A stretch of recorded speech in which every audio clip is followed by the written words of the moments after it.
Greetings and salutations. Welcome to Knife Chats with Tobias.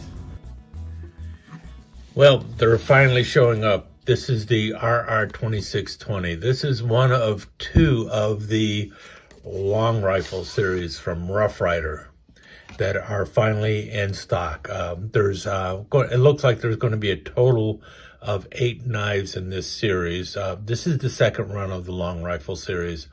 We'll talk about the first run in a little bit, but let's cover the tin here a little bit, because on the tin here, I believe this is Chase Pipes. I know it's one of Kevin Pipe's son who is pictured on the tin, and basically the garb of someone, exploring the wilderness back around the time of the tricorn hat, so back in the 1700s or so. And at that time, the knife here, the rifle, the long rifle, these were rifles that were later referred to as Kentucky long rifles.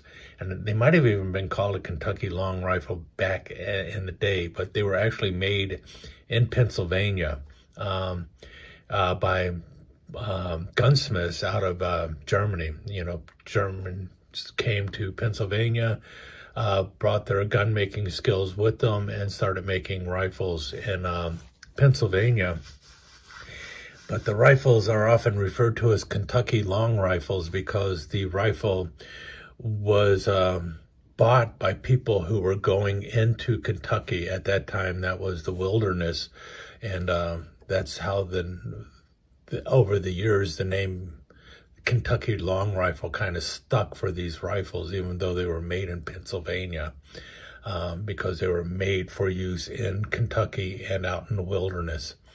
And so what we have is basically somebody from around the time of the Revolutionary War, or perhaps even earlier, like the time of the French and Indian Wars. Actually, it looks more like it'd be for French and Indian Wars, with the way he is dressed and everything. In any case, the long rifle, and the one I picked up is the Large Toothpick. Like I mentioned, 2 of them are available right now, the standard Trapper and the Large Toothpick. And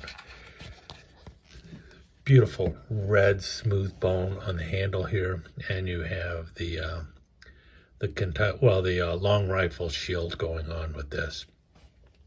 And also the long rifle blade edge. I know a lot of people are not going to want that edge, and they're just going to rub it right off. That's fine. That's your prerogative. It's your knife once you buy it, right? Got the double R shield there, and then on the back side here, all the information. You got the, there it is, the Tang stamp, and 440A stainless steel, razor sharp steel. Got a nice blade. It's got a bit of a hollow grind going on. You got a wonderful swedge on there for the folks who like the swedge. And I tell you what, that clip looks a little longer than usual. It looks like they moved that clip a little further back on there. Brass liners, looks like nickel silver pins, and then nickel silver bolsters going on here, and there's slanted bolsters. You got the triple ring on the powder horn on the back and a single ring up top on the top bolster. It looks like the fit on this is pretty good. Blade definitely favors the front side or the show side of the knife. And there's your shield in wonderful nickel silver. Okay, the pull, not extremely strong, at least out to the half stop.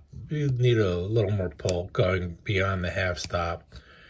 You can push it into the half stop, and then let's see, the drop is right about there. So about at the 30-degree mark, and then after that it'll,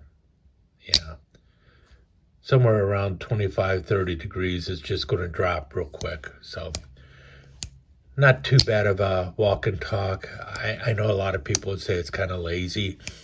Let me see here. Got the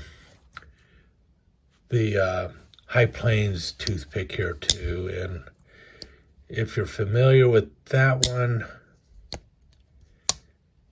this one's about the same. So I think there's a pretty good consistency between the Rough Ryder large toothpicks with a half stop and without the half stop.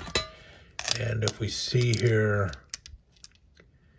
yeah, blade alignment is also about the same. Notice it favors the show side on the High Plains toothpick, as well as the long rifle toothpick. So the build quality is about the same as what you're getting in the long rifle as what was in the, actually, no, it isn't. This is the High Plains, and yeah, I can definitely feel the bottom pin on the High Plains here. This is smooth, so that's pretty good. I do feel a little bit of the stock of the long rifle protruding just a little bit right there. But I think the finish on this is better than on the High Plains. And part of that is because of the way the High Plains is cut here, you know, with the ridge lines and stuff. So that bottom pin is showing. A little harder to sand that one down. But this one is nice and smooth and flush, so pretty good. And the color in the red bone, the smooth bone, is also pretty nice.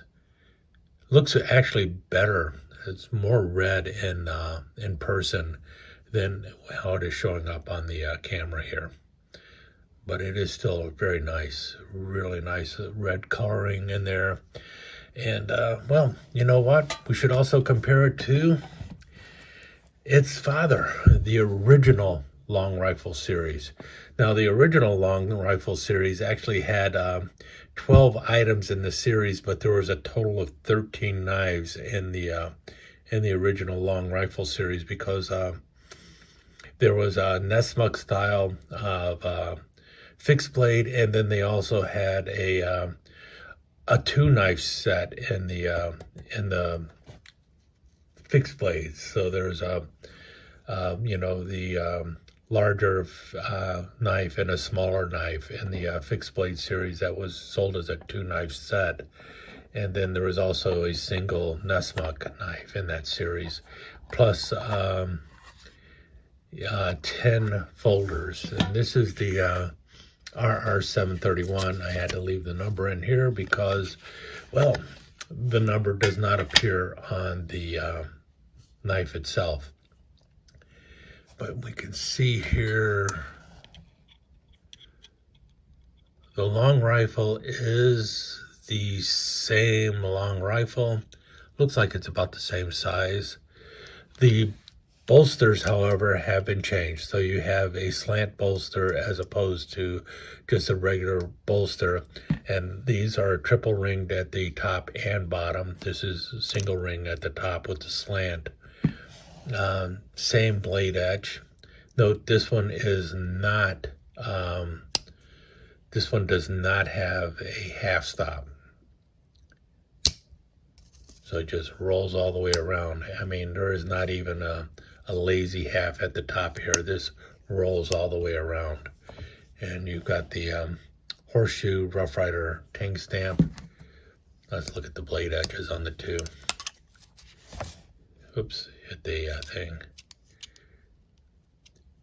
I think I'm giving the blade edge to the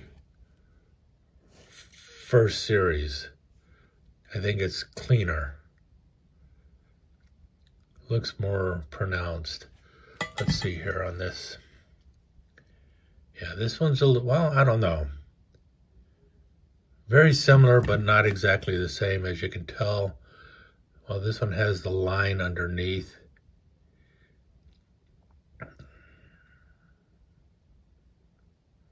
So this one's a little more fancy, I guess you could say, with the long rifle, as opposed to this one.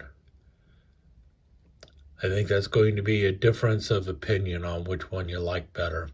This one obviously has a swedge. This is the older versions of Rough Ryder knives. No swedge on the blade. Both are using 440A stainless steel. blade stock. I'm going to have to give it to the red. The red smooth bone seems to have a thicker blade stock going on. Matter of fact, does it? I'll have to measure it, but I do think that the red even has a thicker blade stock than what I'm seeing on the high plains. What do you think? I think it is. I'll have to measure it, but it looks like this has an actual thicker spine than the older long rifle series does. Could be an optical illusion, but that's what it appears to be like. Yeah, there, got a little bit of a step down there and a little bit of step down there too, so I don't know. Blade alignment, about the same on both, I think. Of course, one of them is about 12 years old already. But there you go.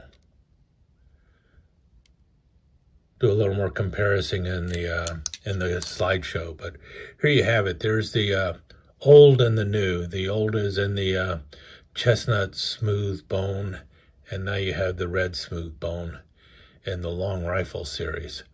I definitely give props to the slanted bolsters on the long rifle here, but there's something about that brown that really looks good. It's a toss-up as far as I'm concerned with the blade edge, and I know a lot of people would just wipe out the blade edge on both of them, but there you have them, the old and the new. As for the tins,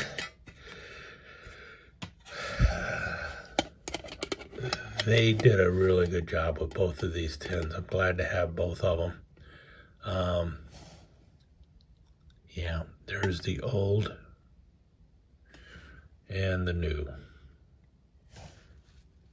Again, more in the slideshow to follow. But anyway, thought you'd like to see that. I'm happy to see the long rifle series coming back out. I hope they do the same thing with the Rifleman series too. That would be good too. That's the one with the lever action rifle. So that would be pretty cool if they come out with that one too. They also had a Bowie knife series with a big old Bowie knife as a shield. That would be also kind of a cool one to see come back again. But in any case, with that said, let's just savor the fact that the long rifle series is coming back in a wonderful red smooth bone. There'll be 8 knives in the series. I'll talk a little bit more about those maybe in the slideshow. But with that said, I will let you go and talk to you again soon.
let me take just a second to thank you once again for dropping by and spending a few minutes here at Knife Chats with the Pious. I really do appreciate it, and I do appreciate any comments that you leave. So please remember to give me that thumbs up, and also don't forget to subscribe and ring that notification bell so you'll know when the next episode is up and running. Thanks again for dropping by. Really do appreciate your time here.